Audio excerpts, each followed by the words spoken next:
Rindu kami padamu ya Rasul, rindu tiada terperi. Berabad jarak darimu ya Rasul, serasa di kau di sini. Cinta ikhlasmu pada manusia bagai cahaya surga. Dapatkah kami membalas cintamu secara bersahaja? Rindu kami padamu ya Rasul, rindu tiada terperi. Berabad jarak darimu ya Rasul, serasa di kau di sini.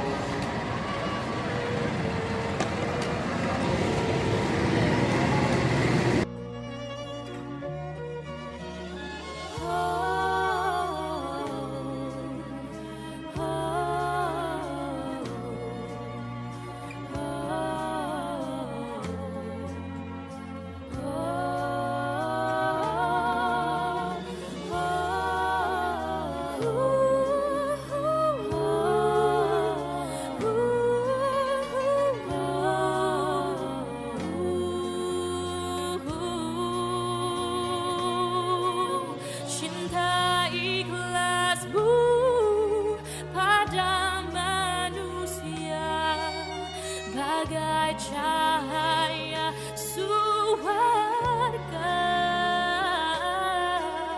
Dapatkah kami membalas cintamu secara bersahaja? Rindu kami padamu ya Rasul, rindu tiada terperi. Berabad jarak darimu ya Rasul, serasa di kau di sini.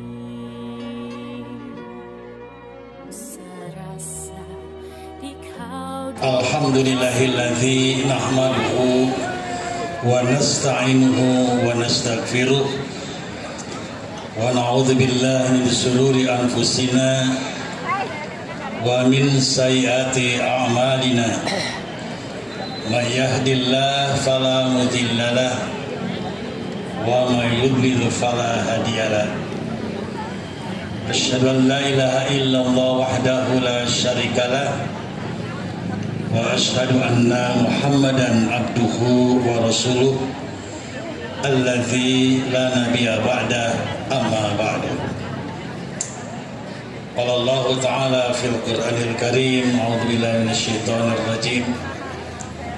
Ya ayyuhalladzina amanu ittaqullaha wa tanzur nafsum ma qaddamat lighad wa taqullaha innallaha khabirun bima ta'malun.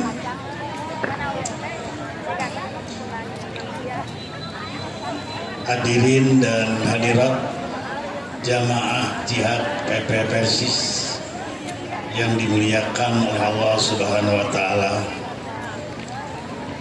Para pemirsa Persis TV dimanapun berada yang senantiasa mengikuti live streaming kami yang berbahagia. Alhamdulillah, kita senantiasa bersyukur kepada Allah Subhanahu wa taala atas segala limpahan rahmat dan nikmatnya. Setelah kurang lebih 2 pekan kita istirahat sehubungan dengan Idul Fitri, dan Bapak Ibu ada yang sebagian besar mudik pulang kampung. Itu pun yang punya lembur. Biasanya kalau orang Bandung tidak punya lembur, mudiknya ke kebun binatang. Oh, kebun binatangnya tutup. Karena masih suasana Idul Fitri 1447 Hijriah, kami mewakili panitia jihad Masjid PB Persis dan Qayyumul Masjid PB Persis, kemudian juga pimpinan Pusat Persatuan Islam dengan seluruh jajarannya, Karya Imta, Las Persis, dan seluruh jajaran jamiah, kepada Bapak Ibu sekalian mengucapkan doa tahniah Idul Fitri 1447 Hijriah dengan iringan doa taqabbalallahu minna wa minkum. Semoga ibadah kita semua diterima oleh Allah Subhanahu wa taala. Insya Allah tidak dilanjutkan dengan kalimat mohon maaf lahir batin, tidak ada dari sana. Para ikhwati iman rahimakumullah, insya Allah kajian pada jihad pertama ini dengan tema peristiwa perang Persia dan Romawi dalam Al-Quran, yang merupakan fikih syirah yang keempat. Insya Allah akan disampaikan oleh yang terhormat Ketua Umum Pimpinan Pusat Persatuan Islam Al-Ustadz Dr. Haji JJ Zainuddin MAG. Alhamdulillah beliau sudah ada di tengah-tengah kita. Namun sebelum kami mempersilakan kepada beliau, ada beberapa hal yang perlu kami sampaikan. Yang pertama, mohon doa bagi ikhwatul iman yang akan berangkat ibadah haji, baik reguler maupun plus melalui Karya Imta, yang jumlahnya kurang lebih 250 jamaah. Mudah-mudahan situasi Arab Saudi khususnya Mekah Madinah aman, Timur Tengah aman untuk sementara, karena Dzulqa'dah, Dzulhijjah, Muharram itu adalah bulan haram ya, diantaranya, dan tidak boleh ada peperangan. Mudah-mudahan perang berhentilah, karena kemungkinan orang Iran juga mau ibadah haji gitu. Ya. Dan pada hari ini di Ciganitri sedang pelaksanaan manasik praktek terakhir dan akan ditutup oleh Ketua Umum Pimpinan Pusat Persatuan Islam. Mudah-mudahan jamaahnya sehat, para petugas pembimbingnya juga sehat, situasi kondisinya aman, sehingga itu termasuk istidoa. Insya Allah berangkat tahun ini ibadah haji dalam keadaan mudah-mudahan semuanya mabrur dan mabrur. Kemudian yang kedua, biasa informasi tentang umroh, baik tahun 1447 Hijriah maupun nanti musim tahun 1448 Hijriah.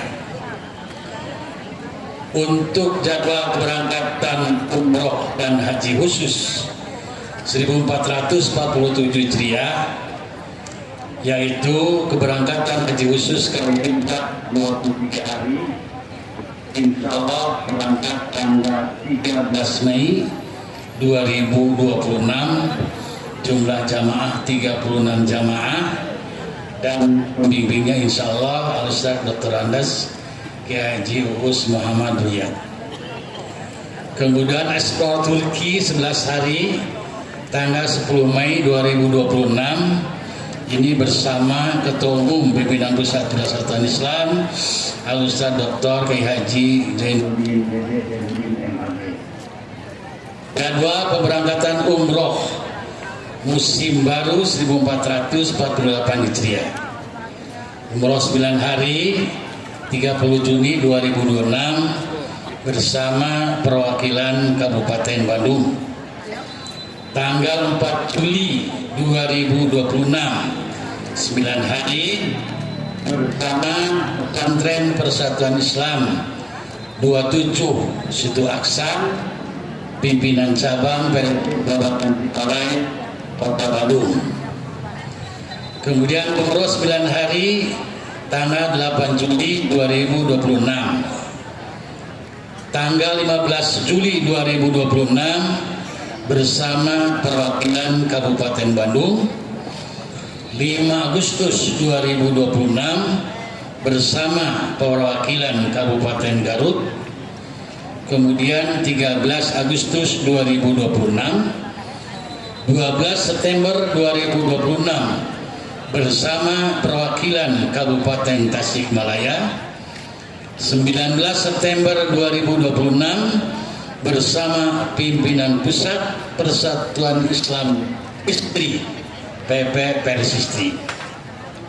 Tanggal 23 September 2026, kemudian umroh 12 hari tanggal 4 Oktober 2026, Bali 9 hari tanggal 7 Oktober 2026 bersama pimpinan wilayah Persistri DKI Jakarta.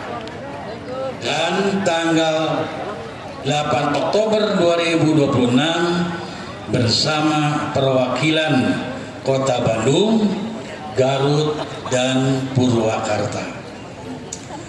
Kemudian juga dibuka pendaftaran program ibadah haji khusus kota resmi pemerintah. Bagi yang berkepentingan silakan menghubungi admin Karya Imtak, dan juga perlu diketahui kantor Karya Imtak yang baru pindah ke lantai 2. Iwatu iman rahimakumullah. Biasa juga dari Lats Persis mengucapkan terima kasih teriring doa jazakumullah katsira atas titipan amanah baik zakat, fidyah, infak, dan sedekah kepada Lats PP Persis. Mudah-mudahan semuanya menjadi amal soleh dan menjadi rizki Bapak Ibu barokah, insya Allah. Hadirin hadirat ikhwatu iman, maka untuk selanjutnya kami persilakan kepada yang terhormat Ketua Umum Pimpinan Pusat Persatuan Islam untuk menyampaikan taujih kepada kita semua mengenai peristiwa Perang Persia dan Romawi di dalam Al-Quran. Dan materi ini ada hubungan erat dengan peristiwa saat ini, yaitu Perang Iran melawan Amerika Serikat dan Israel atau Israel. Oleh karena itu kepada yang beliau kami persilakan. Alhamdulillahilladzi bi ni'matihi tatimmus shalihat wa bi rahmatihi tatanazzalul khairati wal barakah. Asyhadu an la ilaha illallah wahdahu la syarikalah wa asyhadu anna Muhammadan abduhu wa rasuluhu alladzi la nabiyya ba'dah. Wa qala Allah ta'ala fil Qur'anil Karim, a'udzu billahi minasy syaithanir rajim. Laqad kana fi qasasihim ibratun li ulil albab. Bapak Ibu para jamaah sidang ta'lim rahimakumullah, tentu saja syukur dan ucapan alhamdulillah senantiasa kita sanjungkan kehadiran Allah Subhanahu wa taala yang dengan limpah nikmat karunia-Nya tidak terputus kepada kita semua hingga pada hari ini kita dapat mengawali kembali kajian rutin kita hari Ahad pagi yang 2 pekan karena libur Lebaran kita baru bisa memulai lagi. Mudah-mudahan kita semua dalam keadaan sehat walafiat dan semoga kesehatan keafiatan kita dijaga oleh Allah Tabaraka wa Ta'ala sehingga dapat menghantarkan kita kembali untuk dapat menyongsong saum Ramadan di tahun depan insyaallah. Amin ya rabbal alamin. Pada pembahasan Ahad pertama ini seperti yang telah diagendakan oleh kita semua adalah mentadarus fikih sirah Rasulullah sallallahu alaihi wasallam. Yang pada pertemuan keempat fikih sirah ini kita sebetulnya masih membahas dari pra kerasulan atau pra kenabian Nabi Muhammad, yaitu mulai dari situasi kelahiran beliau sampai masa remaja, masa dewasa, pernikahan dan menuju kenabian. Namun karena ada situasi kondisi yang perlu kita pahami bersama, nah ini momentum yang baik kita lihat dari tinjauan sirah Nabi Sallallahu Alaihi Wasallam. Maka kita melompat dulu sekarang pembahasannya ke peristiwa perang Persia dan Romawi dalam Al-Quran, yang dalam sirah Rasulullah itu terjadi sebelum hijrah Rasulullah. Nah, mudah-mudahan kita bisa mengambil pelajaran dan kita bisa mengambil pemahaman untuk menjadi cara kita memotret, memandang situasi kondisi di zaman sekarang ini. Karena apa yang terjadi di masa lampau itu adalah ibroh bagi kita yang hidup di zaman sekarang. Sebagaimana kata Al-Quran dalam kisah-kisah terdahulu itu, para nabi itu ada ibroh bagi orang-orang yang memiliki hati nurani dan akal pikiran. Nah, karena itu kita akan mempelajari fikih sirah yang terkait dengan peristiwa perang Persia dan Romawi di masa Rasulullah sebelum hijrah yang diabadikan oleh Al-Quranul Karim.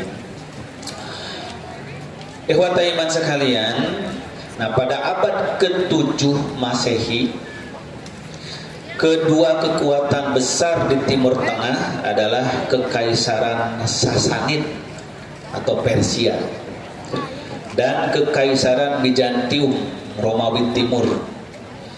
Persia yang sekarang adalah di Irak, dulu adalah dikenal dengan wilayah Mesopotamia yang meliputi Iran dan Irak sekarang ini. Kemudian Bizantium Romawi Timur yang berpusat di Konstantinopel yang sekarang dikenal dengan Istanbul, Turki. Nah, sejak tahun 602 sampai 628 Masehi, jadi kurang lebih 26 tahun, keduanya terlibat perang besar yang melemahkan kedua pihak. Biasa negara adik kuasa ini itu selalu berebut pengaruh. Itu sudah jadi tabiat atau karakter kekuasaan, selalu ingin mendominasi dan menguasai pihak lain. Persia berhasil menaklukkan wilayah-wilayah Bizantium termasuk Yerusalem. Jadi dulu wilayah Syam, Syam itu meliputi Yordania, kemudian Suriah, Palestina. Itu dulu satu provinsi namanya Syam. Dulu selalu jadi ajang perebutan antara Kekaisaran Persia dan Romawi. Nah, tahun 600-an itu Rasulullah masih muda ya, masih belum menjadi nabi karena beliau lahir 570 atau 571.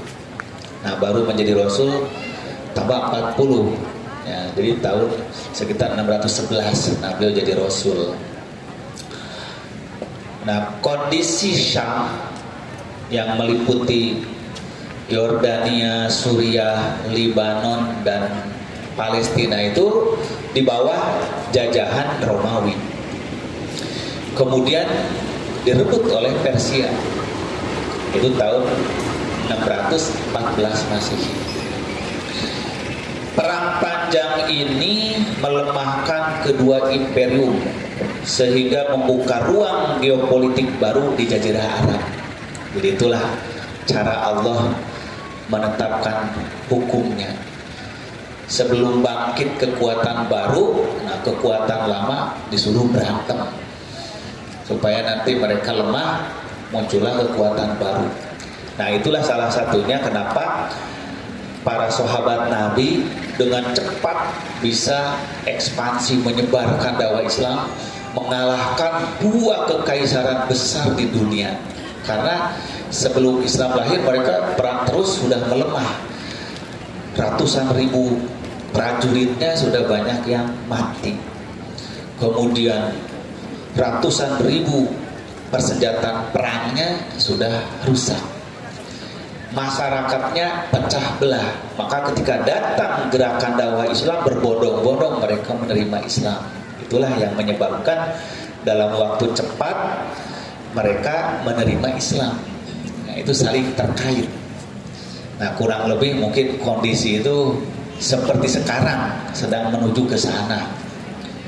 Dunia barat kapitalis yang dipimpin Amerika itu dengan dunia timur komunis yang dipimpin Rusia dan China. Nah, ini sedang berlomba-lomba perang pengaruh dari mulai ekonomi, politik sampai sekarang persenjataan perang. Sehingga lama-lama mereka akan kelelahan, lemah persenjataan dan teknologinya, dan rakyatnya capek perang terus ya kan. Nah, makanya yang akan menentang itu rakyatnya sendiri gitu. Nah, kurang lebih seperti itu dahulu di masa Rasulullah gitu. Nah, apa hubungannya dengan dakwah Nabi Muhammad SAW? Nabi Muhammad lahir 570 atau 571 Masehi, diutus 610 atau 611 Masehi, dan wafat 632. Jadi singkat, beliau memimpin itu hanya 22 tahun. Tapi dengan singkatnya itu bisa memberi perubahan yang luar biasa. Kekalahan awal Romawi terhadap Persia terjadi sekitar 612-614, yaitu puncak kemenangan Persia termasuk penaklukan Yerusalem 614 Masehi. Sekitar 2 atau 3 tahun sebelum Nabi hijrah, turun kepada beliau awal surah Rum. Nah, jadi awal surah Rum itu turun di Mekah. Nanti sisanya turun di Madinah. Jadi turun Al-Quran itu Bapak sekalian tidak berturut-turut, selesai dulu satu surah gitu. Tetapi itu berselang-seling. Turun awal surah Rum, turun dulu surah yang lain, lalu turun pertengahan. Bayangkan itu bagaimana Rasulullah SAW cerdasnya ya, dididik oleh Allah bahwa ayat ini nyambungnya ke surah itu, ayat ini nyambungnya ke surah ini. Ini luar biasa. Nah, sehingga dengan seperti itu ayat Quran itu langsung dengan peristiwa yang terjadi, sehingga menghunjam di hati Rasulullah dan para sahabat untuk memahami ayat-ayat tersebut karena langsung dengan peristiwa. Nah, maka turunlah kepada Rasulullah awal surah Rum. A'udzubillahi minasyaitonirrajim. Bismillahirrahmanirrahim. Alif lam mim. Gulibatir rum fi adnal ardi wa hum min ba'di ghalabihim sayaglibun. Yang artinya adalah Alif lam mim. Gulibatir rum, telah dikalahkan bangsa Romawi. Fi adnal ardi, di negeri-negeri yang terdekat, tanah-tanah yang terdekat.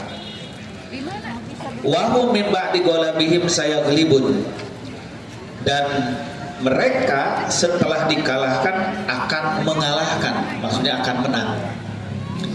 Fi bid'i sinin, dalam beberapa tahun lagi.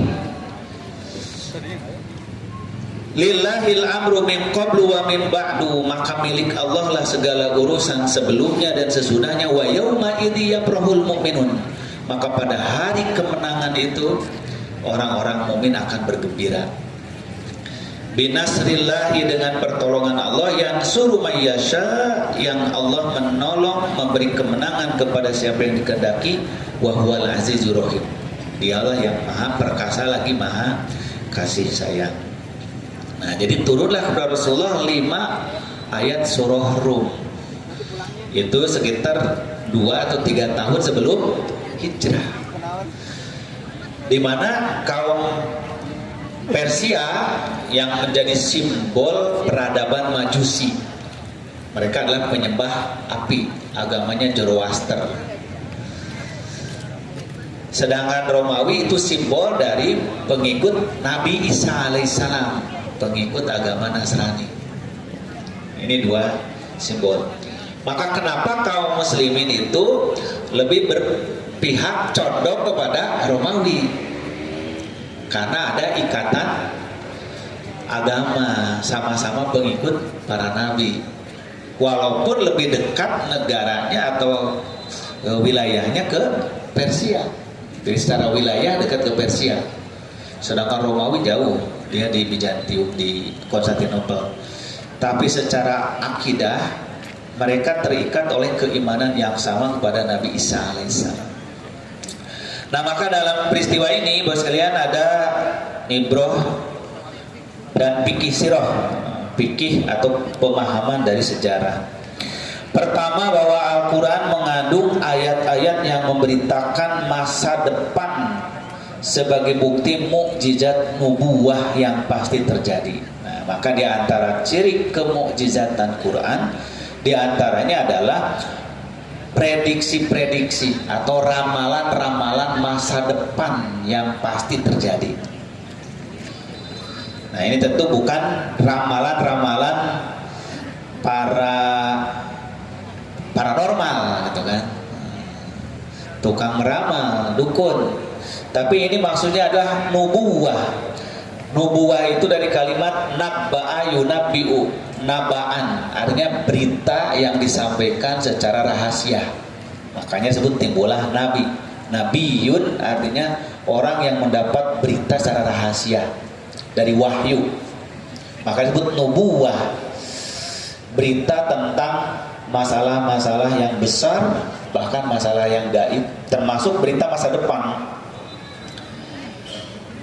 Nah, maka dalam ayat Quran banyak memberitakan masa depan untuk menjadi bukti mukjizat kenabian Nabi Muhammad SAW. Kabar nubuah bahwa Romawi akan menang dalam beberapa tahun terwujud ketika Kaisar Heraklius, jadi pergantian kekaisaran di Romawinya. Kaisar Heraklius naik tahta, memulai serangkaian serangan balasan dan mengalahkan Persia sekitar tahun 627-628. Pada masa itu Nabi Muhammad dan para sahabat telah hijrah ke Madinah. Jadi beritanya diturunkan oleh Allah ketika Nabi masih di Mekah. Kejadiannya, perwujudan dari berita itu ketika Rasulullah telah hijrah ke Madinah, yang bertepatan dengan tahun perjanjian damai Hudaibiyah antara Rasulullah, para sahabat dengan kaum musyrikin Mekah.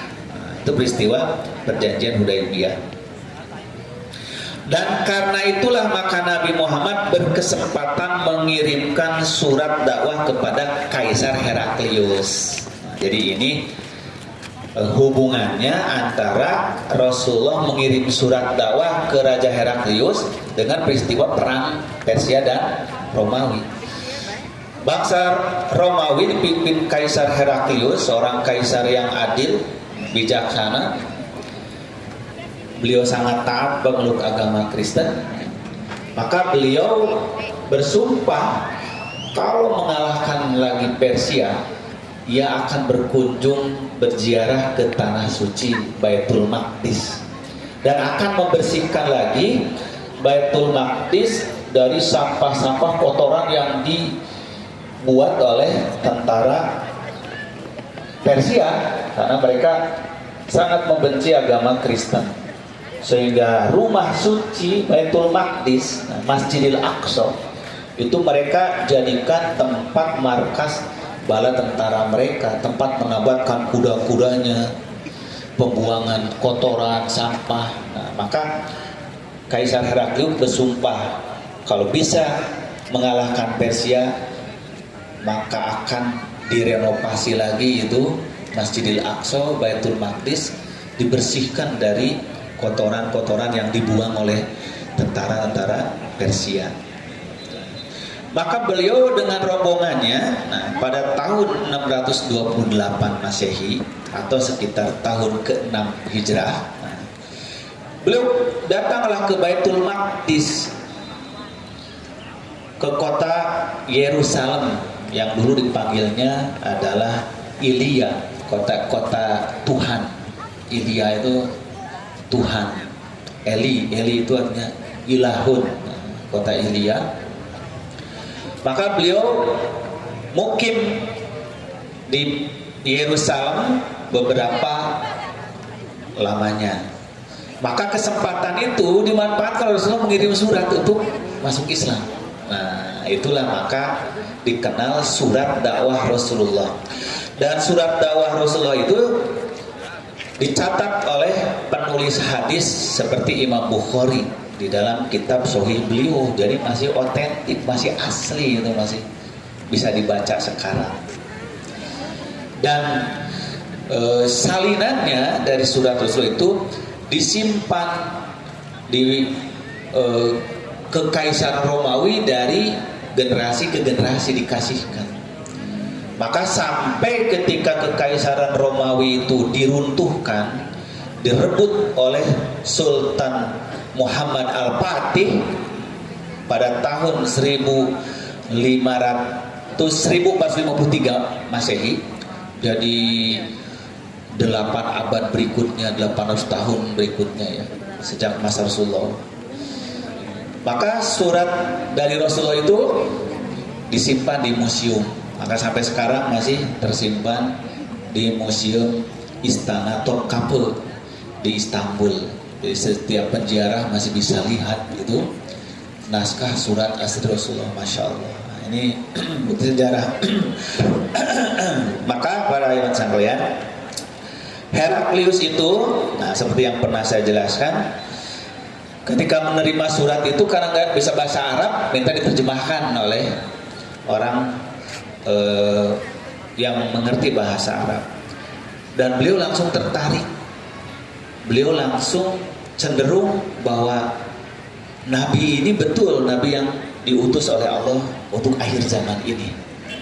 Sehingga beliau bertanya kepada penasehatnya, dan penasehatnya membenarkan.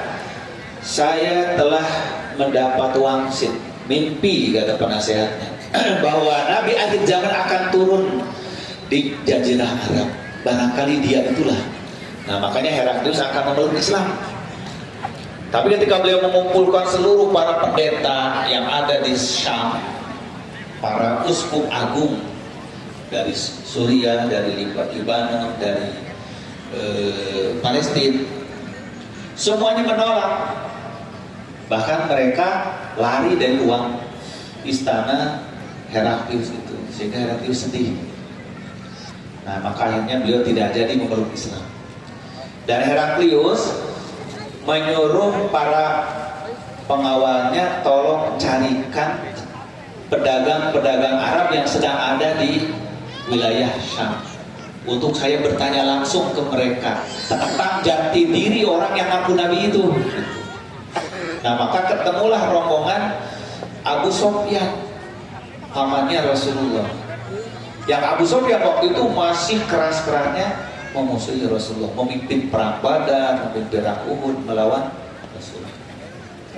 Terjadilah dialog antara Kaisar Heraklius dengan Abu Sufyan, menanyakan tentang siapa itu yang ngaku Nabi, yang namanya Muhammad, keturunannya bagaimana, perilakunya bagaimana, ajarannya apa, terus ditanya.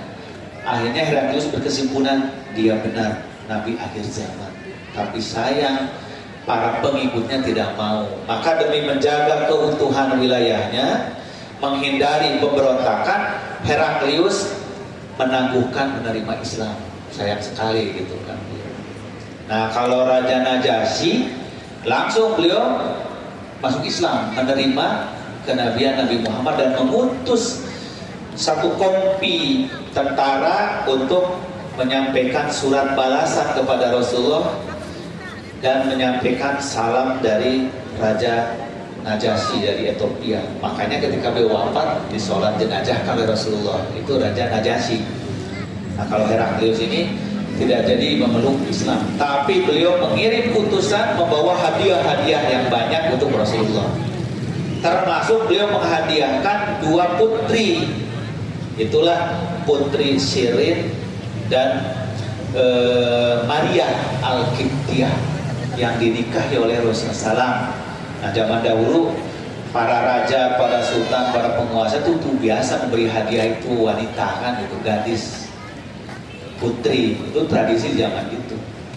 Maka Kaisar Heraklius meminta gadis dari provinsi Mesir ke Raja Mukaukis agar dikirimkan 2 gadis untuk dihadiahkan ke Rasulullah SAW bersama emas, perak, dan macam-macam perhiasan dikirimkan ke Madinah. Maka dinikahilah oleh Rasulullah SAW itu Maria Al-Qibtiyah. Itulah yang kemudian mempunyai anak bernama Ibrahim, tetapi kemudian wafat dalam usia setahun 8 bulan. Terjadilah gerhana, itulah mulai muncul syariat sholat gerhana. Itu hadiah dari siapa? Dari Kaisar Heraklius. Kaisar Heraklius. Kemudian ayat surah Ar-Rum meneguhkan sunnatullah, ketetapan Allah bahwa ketika takdir Allah sudah tiba, keadaan dapat berubah secara drastis dan tiba-tiba tanpa diduga sebelumnya. Situasi dan kondisi Allah pergilirkan sebagaimana perputaran siang dan malam. Kekalahan yang berkepanjangan dapat berubah cepat menjadi kemenangan atau sebaliknya. Jadi perang selama 26 tahun bangsa Romawi terkalahkan, tetapi tiba-tiba Allah beri kemenangan yang cepat, direbut kembali wilayah-wilayah jajahan Romawi itu, maka Allah beri kemenangan. Kekalahan yang berkepanjangan dapat berubah cepat menjadi kemenangan atau sebaliknya. Inilah firman Allah, iyam saskum korhun faqad masal qauma korhun misluhum wa tilkal ayyamu nudawiluha bainan nas waliya'lamallahu alladhina amanu wa yattakhidha minkum syuhada wallahu la yuhibbud dhalimin. Maka firman Allah, jika kamu pada perang Uhud mendapat luka, kekalahan, wahai kaum muslimin, kalau kamu mendapat kekalahan, penderitaan, faqad masal qauma qarhun mislu, maka kaum kafir itu pun mendapat luka yang serupa, mendapat kekalahan. Jadi kalau umat Islam menderita, firman Allah, jangan dikira kaum-kaum yang memusuhi kaum muslim itu nggak menderita. Mereka juga menderita. menderita.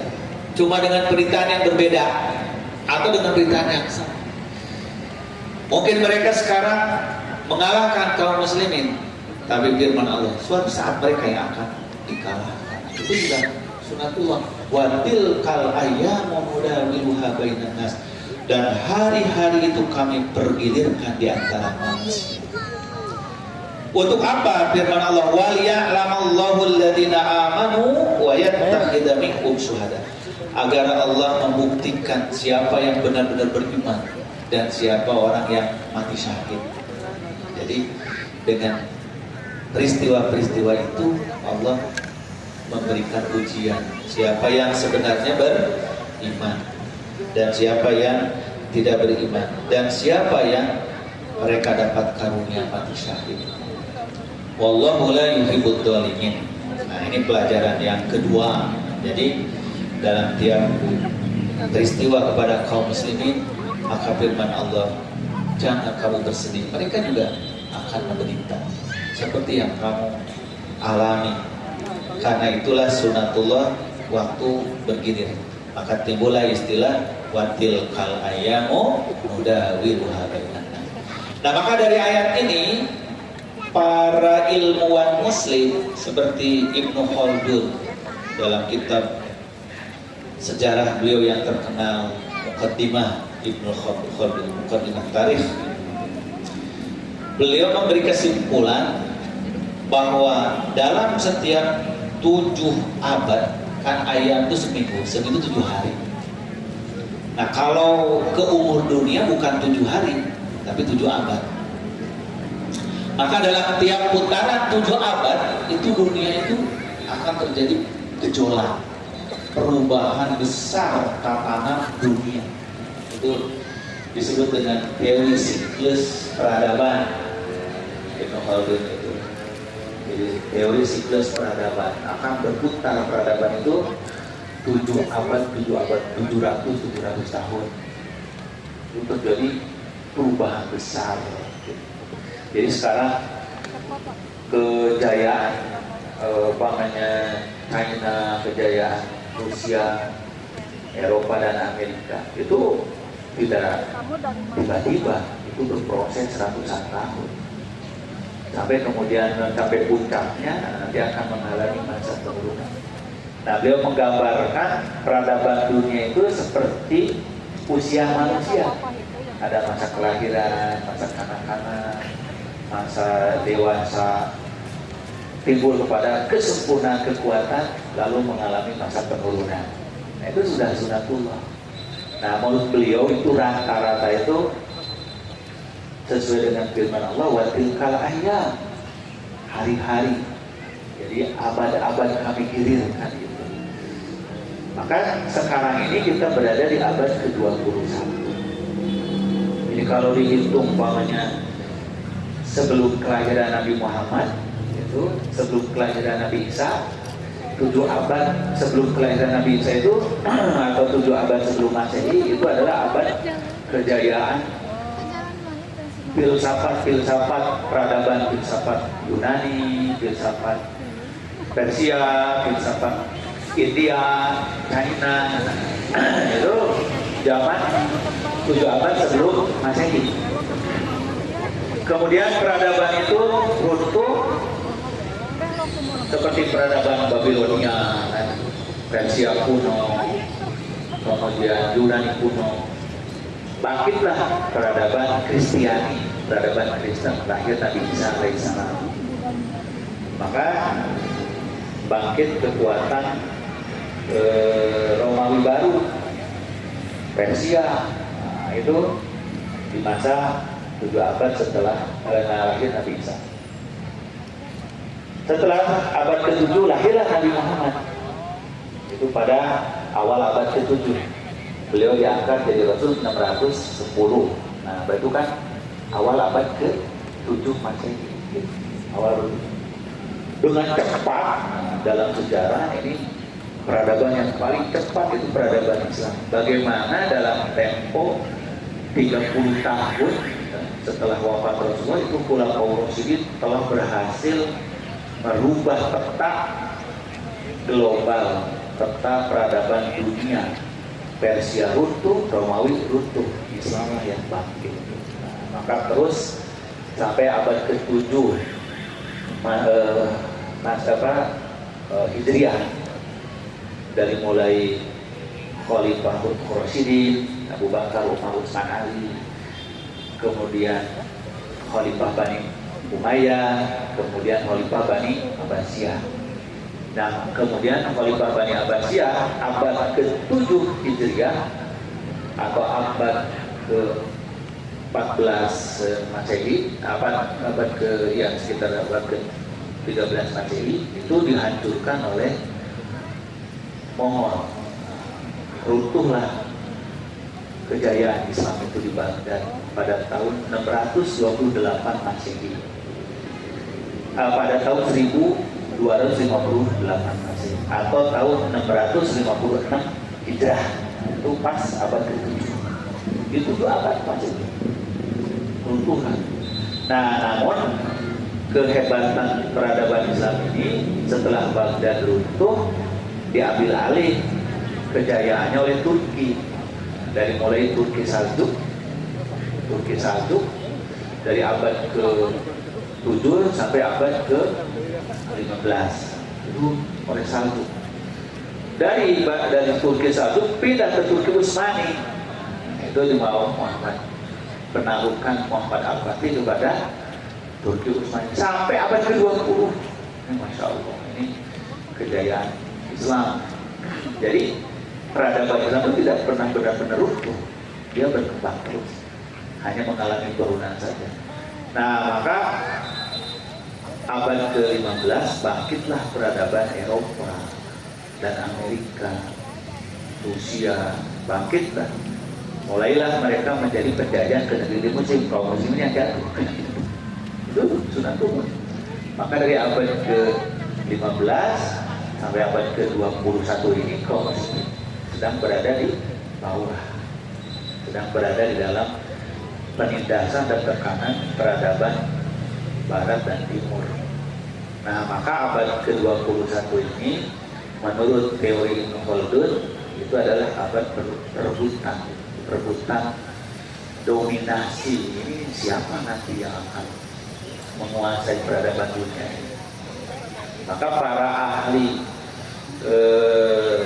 sejarah dan ahli peradaban dari Barat, mereka sejak tahun 1990-an itu sudah membuat penelitian, riset-riset yang mengkaji kira-kira peradaban mana yang akan bangkit. Maka timbullah tahun 90 itu seorang pemikir dari Amerika yang terkenal, dari kalau tidak salah dari Amerika, itu namanya Profesor Samuel Huntington. Nah, maka timbullah Profesor Samuel Huntington yang mengeluarkan buku berjudul The Clash of Civilization, Perang Peradaban. Dia memprediksikan bahwa di abad ke-21 akan terjadi perang peradaban. Peradaban mana yang akan perang itu? Kata dia, peradaban yang kuat itu adalah peradaban kuning dan peradaban hijau. Peradaban kuning itu adalah Cina, Korea, dan Jepang. Peradaban hijau itu adalah Islam. Maka sebelum bangkit peradaban itu ditumpah sejak masih tunas. Itulah maka 93 tahun 1103 Bosnia Herzegovina dan negeri muslim di Balkan, di Eropa Timur dibantai. Terjadilah pembantaian kaum muslimin di Bosnia Herzegovina. Mungkin masih pada ingat Bapak ya, kecuali yang lahirnya sebelum 90 gitu, baru setelah 90 gitu. Nah, kita mengetahui itulah awal tragedi konflik peradaban. Maka tahun 90-an pembantaian kaum muslimin di Balkan, yaitu di Bosnia Herzegovina, kemudian penyerbuan kaum muslimin ke Irak, kemudian penyerbuan ke Afghanistan, terus tidak henti-hentinya sampai sekarang, dan puncaknya adalah hari ini penyerbuan Amerika dan Israel ke Iran. Dan ini adalah berada di awal abad 21. Jadi sudah 25 tahun berlalu di abad 21 ya. 75 tahun lagi wallahu a'lam apa yang akan terjadi. Itu sunatullah tilkal ayam mudah baiklah. Kemudian yang ketiga, kemenangan bangsa Romawi menggembirakan kaum muslimin karena dapat memberi harapan dan kekuatan moral. Bagaimanapun kaum muslimin dan bangsa Romawi memiliki hubungan akidah dan ikatan emosional yang lebih dekat sebagai para pengikut agama wahyu dibanding dengan kaum Persia yang masa itu mereka menganut majusi penyembah api. Jadi kenapa kaum muslimin jadi lebih pro kepada bangsa Romawi saat itu? Karena mereka berharap dengan kemenangan Romawi ini jadi kemenangan moral mengalahkan bangsa Quraisy yang sama-sama kaum musyrik dengan majusi.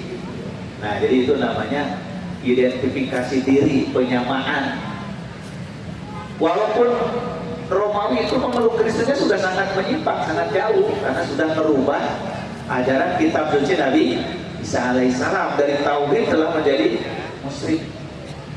Karena di antara perusakan bangsa Romawi terhadap agama Nabi Isa itulah 3 yang paling fundamental. 1, merubah keyakinan tauhid Maha Esa Allah jadi trinitas. Tuhan itu 1 Esa tapi 3 unsur. 3 unsur tapi 1. Tetap Maha Esa tapi Esanya 3 gitu. Nah ini itu ditetapkan dalam Konsili Nikea di masa Kaisar Konstantin yang agung sekitar tahun 325 Masehi setelah Nabi Isa wafat. Nah yang kedua adalah menetapkan hari kelahiran Nabi Isa di tanggal 25 Desember. Sebelumnya tidak dikenal kelahiran Nabi Isa tanggal 25 Desember. Jadi disesuaikan dengan kelahiran Dewa Mithras di Yunani, kita di Roma, di Italia. Kemudian yang ketiga, merubah ibadah dari hari Sabtu ke hari Ahad, hari Minggu. Nah itulah 3 perubahan besar dari agama Nabi Isa alaihissalam oleh bangsa Romawi. Nah maka kaum muslimin walaupun mereka tahu telah terjadi perubahan agama Nabi Isa itu, tapi masih simpati karena sama-sama mengimani para nabi, para rasul. Sedangkan bangsa Persia adalah penyembah api sama dengan bangsa Quraisy penyembah patung. Jadi ikatan emosional. Maka firman Allah, wa yauma idzi yafrahul mu'minun binasrillah yansuru may yasha. Maka hari kemenangan itu akan menggembirakan kaum mukminin. Jadi yang perangnya orang lain, kaum muslimin yang gembira, ikut gembira. Nah maka timbul pertanyaan zaman sekarang kita harus gembira ke siapa ya gitu kan? Gak ada yang perlu digembirakan, semuanya menyedihkan. Gitu. Kalau mau gembira dengan kemenangan perang, masa keterlaluan. Masa kita gembira ke Donald Bebek gitu kan, Donald Trump dan setan nyamuk kan nggak mungkin. Udah jelas ini adalah penjahat perang yang luar biasa. Bahkan pemimpin dunia sudah menyebut kedua presiden ini sudah sinting kan, sudah gila. Donald Trump itu sama setan nyamuk. Tidak mungkin walaupun ada ikatan keagamaan.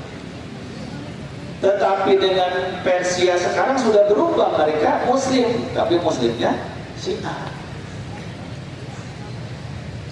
Walaupun mereka itu Syiah, tapi secara keyakinan umum masih percaya pada Nabi Muhammad, pada Quran.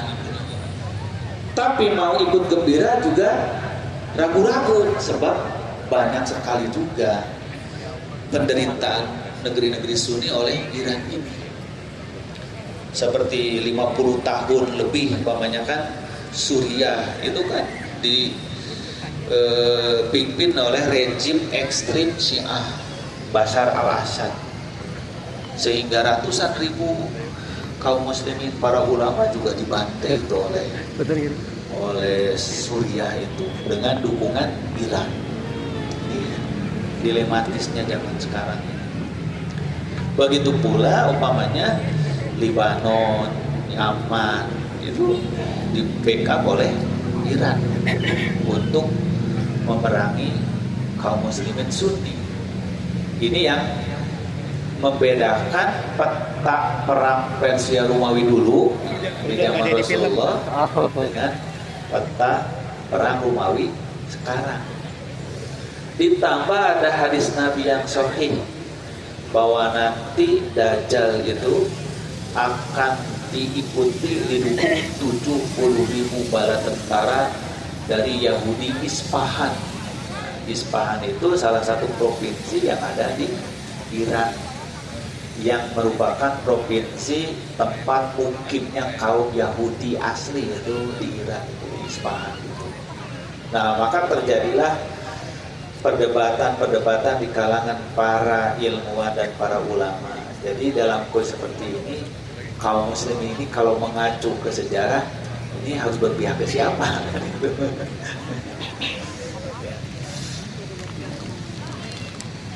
Karena tidak bisa kita mencontohkan langsung di masa Nabi karena sudah berbeda situasinya, maka yang harus dipikirkan oleh kaum muslimin sekarang ini justru adalah kenapa negeri-negeri muslim Sunni tidak berusaha bersatu membangun kekuatan bersama. Nah, itu yang pertanyaan besarnya.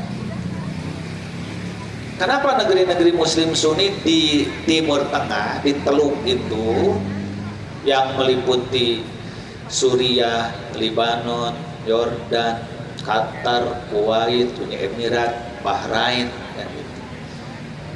Kemudian ditambahlah dengan Saudi Arabia. Kenapa mereka tidak membangun kekuatan bersama? Padahal mereka negara-negara yang kaya raya.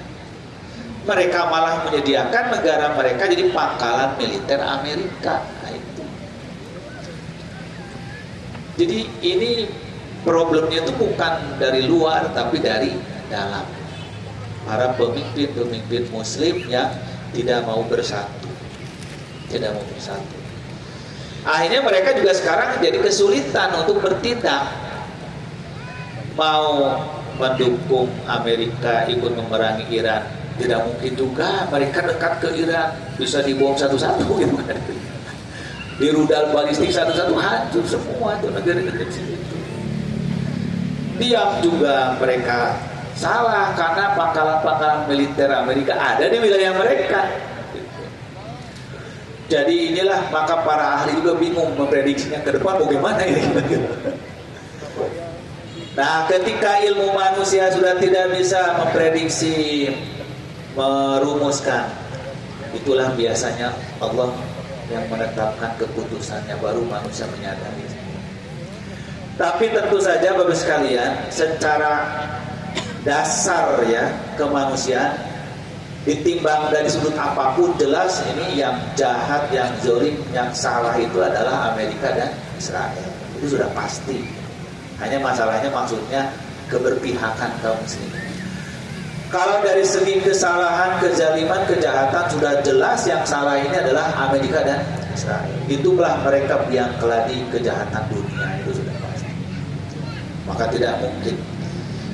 Maka yang kita harapkan ke depan justru bagaimana saudara kita di Timur Tengah ini, negeri-negeri muslim yang kaya raya ini bisa bersatu, membangun kekuatan Islam, melupakan perbedaan-perbedaan yang sebetulnya bisa diatasi, perbedaan suku, kabilah. Itu kan kalau di negara-negara Timur Tengah itu penguasa-penguasa berdasarkan kabilah. Umpamanya keluarga An-Nahyan itu kan di di Qatar, ya itu akan itu terus, kabilah itu terus yang berkuasa. Kabilah Zayyad umpamanya di WA, Uni Emirat Arab, ya itulah. Itu perbedaan suku-suku. Harusnya itu dilupakan, kemudian mendahulukan kepentingan Islam. Tidak berarti bahwa mereka kalau tidak bisa bersatu negaranya, ya bersatu tujuan dan kepemimpinannya lah. Mungkin kalau disatukan negaranya mereka berat karena harus melepaskan kekuasaan. Tapi kalau menyatukan tujuan, termasuk juga dengan Iran, tidak mungkin negeri-negeri Sunni memaksa Iran harus pindah jadi Sunni, karena sudah terstruktur sangat kuat, jadi pemerintahan yang kuat. Tapi jangan juga Iran ini berkeinginan mensyiahkan negeri-negeri Sunni. Nah, mungkin dengan cara seperti itu, saling pengertian, relatif bisa bersatu. Tapi kalau masing-masing terus berkeinginan mendominasi yang lain, Iran ingin jadi pemimpin kawasan, sehingga di seluruh negeri Muslim harus ada pasukan milisi Syiah, yang pasti tidak akan bisa diterima. Maka kalau kita contohkan terus kalian, kenapa Indonesia saja bisa bersatu, padahal bukan lagi hanya beda madhab, beda agama, betul kan? Kok bisa? Kita ini beda pulau, disekat oleh lautan-lautan, beda suku, beda agama pula, bisa bersatu karena berpegang teguh kepada koridor bersama. Ya sudah, kamu kalau tidak mau menerima agama saya, pegang agama kamu, tapi jangan memaksakan kepada saya. Kan gitu kesepakatannya. Berdakwah aja dengan cara ilmiah, dengan baik. Umat memilih, pasti orang akan memilih yang benar, nggak mungkin orang nyari yang salah kan. Maka di Indonesia dialog Islam Kristen berjalan, berdebat jalan, tapi rukun. Nah, inilah kelebihannya Indonesia. Loh, mereka itu bahasanya sama, bahasa Arab, betul. Suku besarnya sama, suku Arab. Negaranya satu daratan. Gitu. Kenapa tidak bisa bersatu? Nah, karena ada ambisi-ambisi yang sulit untuk dipersatukan. Maka ambisi itulah yang harus dihilangkan. Saya pernah dialog dengan beberapa tokoh Iran di Indonesia, ya, dari kedutaan besar. Bahkan sudah beberapa kali juga dari kedutaan besar Iran minta silaturahmi di kantor kita di pimpinan pusat. Ya, dengan sangat hormat saya katakan, ya, kami mengakui siapapun saudara. Jangankan sesama muslim beda akidah atau beda paham. Kami di Indonesia udah biasa hidup dengan siapapun, dengan agama apapun. Tapi kalau ada usaha-usaha untuk menyebarkan paham Syiah ke negeri Sunni, ya tentu tidak akan bisa diterima. Orang pasti akan kekhawatiran, ketakutan. Maka hanya bisa damai kalau setiap pemeluk agama berpegang kepada batasan-batasan masing-masing. Islam sudah punya batasan yang jelas, la ikraha fiddin, qad tabayyana rusdun nabiyyin. Tidak ada pemaksaan memeluk agama. Telah jelas yang benar mana yang salah. Silakan aja berdakwah dengan ilmiah, dialog dengan baik. Apalagi sesama muslim masih punya pedoman yang sama, Al-Quran, Sunnah, masih bisa didialogkan. Dengan non muslim aja, ini Ustaz Nana mengadakan dialog antar iman saja. Bulan lalu damai saja di Ciganitri itu, Katolik, Protestan, Islam, itu nah, dialog, nggak ada apa-apa. Jadi apa sebetulnya menyebabkan permusuhan, perperangan itu? Karena ambisi-ambisi itu. Di Indonesia namanya, kenapa ada konflik di satu kampung gereja dibakar, satu kampung masjid dibakar? Itu bukan masalah tidak toleran pada agamanya, betul nggak? Tapi ketika hak orang lain diganggu, gitu.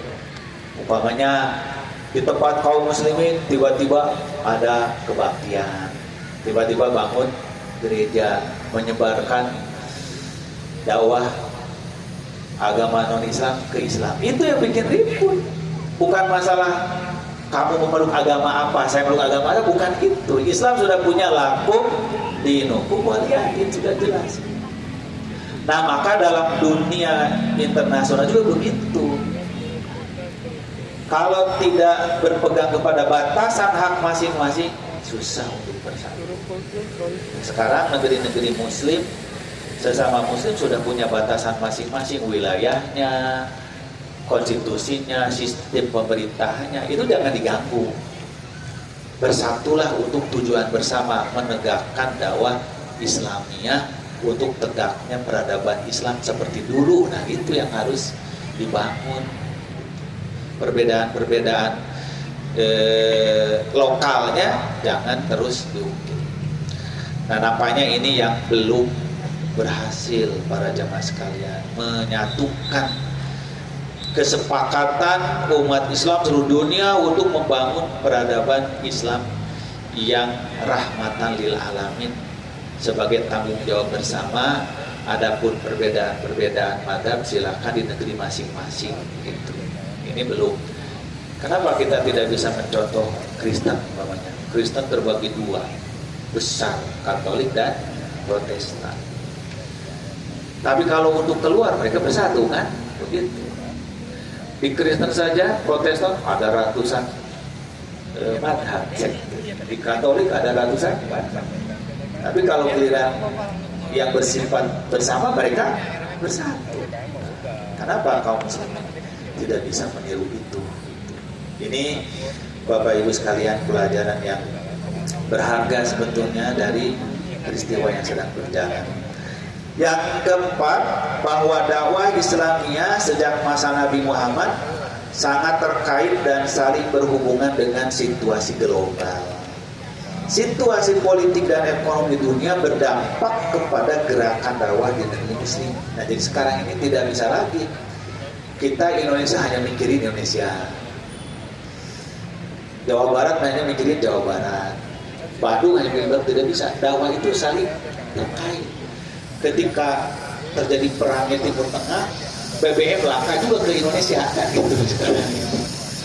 Satu saja masalah terganggu di dunia ini, masalah pasokan BBM, bahan bakar, baik itu minyak atau gas atau bensin, itu akan merembet kepada yang lain karena saling terkait. Nah, sekarang ini makanya yang paling terasa di dunia ini akibat perang Amerika Israel dengan Iran ini kan terganggunya distribusi BBM dunia.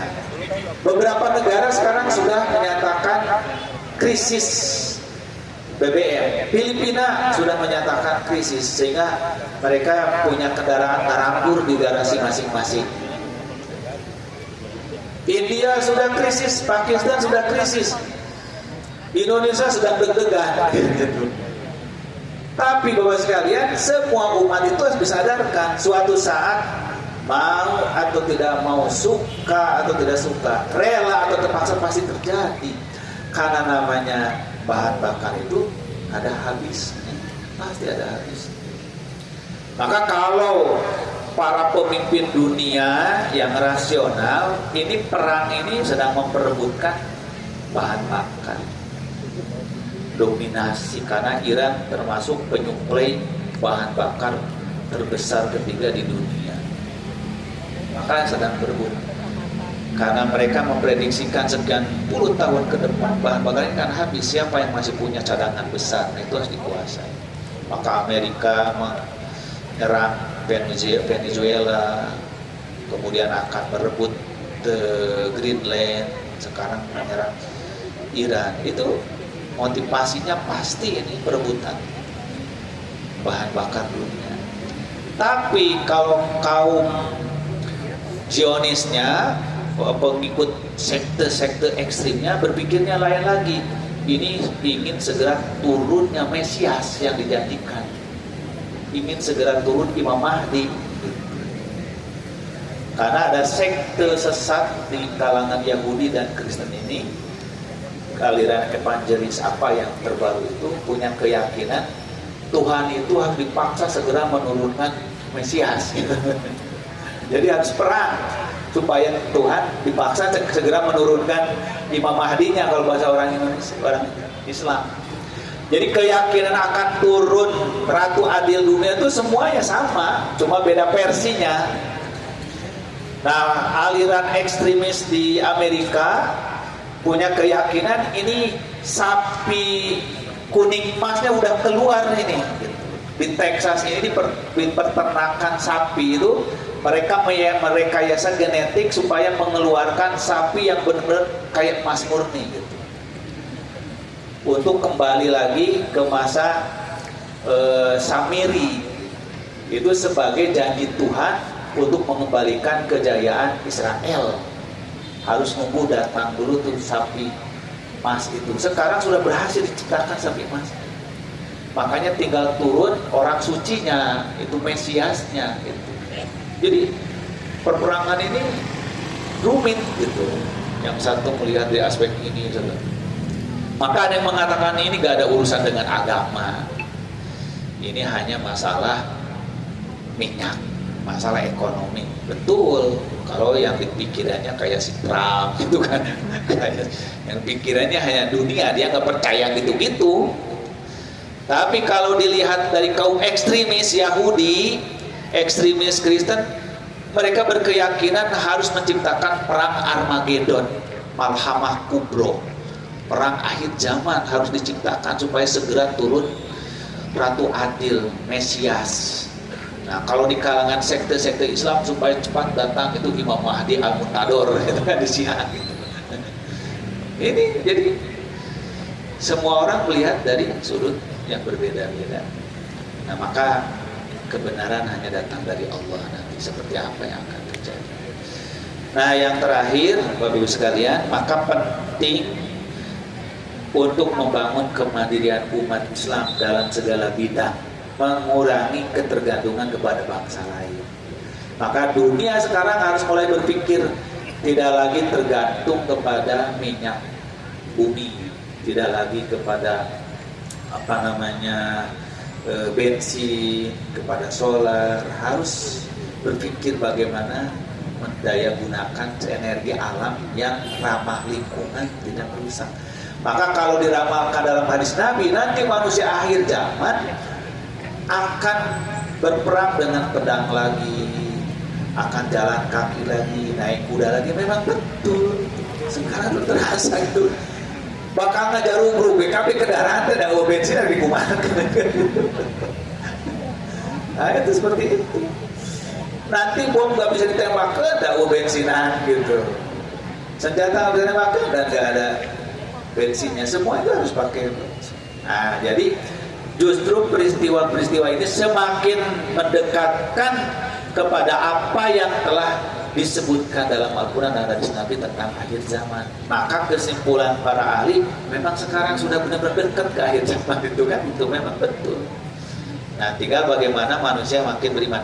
Tapi sebelum betul-betul dunia hancur, ada satu lagi janji Allah yang belum ditunaikan, yaitu pasti kejayaan Islam yang terakhir di muka bumi ini terwujud. Nah, itu janji Allah dan Rasulnya yang belum terlaksana karena baru sebahagiannya.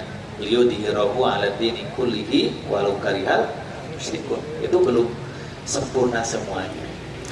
Bapak Ibu para jamaah yang dirahmati Allah Subhanahu wa taala, saya kira demikianlah pelajaran kita dari Sirah Nabawiyah pada pagi hari ini. Semoga menjadi tambahan ilmu bagi kita semuanya, menambah keyakinan, kemantapan iman dan keistiqomahan kita di dalam mengikuti tuntunan kitabullah dan sunnah Nabi sallallahu alaihi wasallam. Mungkin ada pertanyaan sebelum di akhir, Pak, kalau ada atau cukup? Karena saya juga ada acara harus penutupan manasik haji, kita akhiri saja.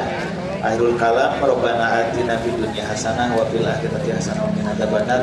Assalamualaikum warahmatullahi wabarakatuh. Waalaikumsalam warahmatullahi wabarakatuh.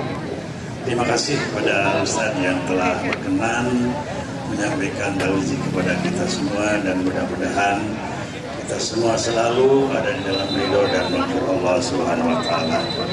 Demikianlah insyaallah kita bertemu pada hari kedua dengan narasumber Al-Ustaz Haji Jailanda. Kurang lebihnya kami mohon maaf yang sebesar-besarnya. Aku qouli hadza wa astaghfirullahaladzim. Wassalamualaikum warahmatullahi wabarakatuh. Rindu kami padamu ya Rasul, rindu tiada terperi. Berabad jarak darimu ya Rasul, serasa di kau di sini. Cinta ikhlasmu pada manusia bagai cahaya surga. Dapatkah kami membalas cintamu secara bersahaja? Rindu kami padamu ya Rasul, rindu tiada terperi. Berabad jarak darimu ya Rasul, serasa di kau di sini.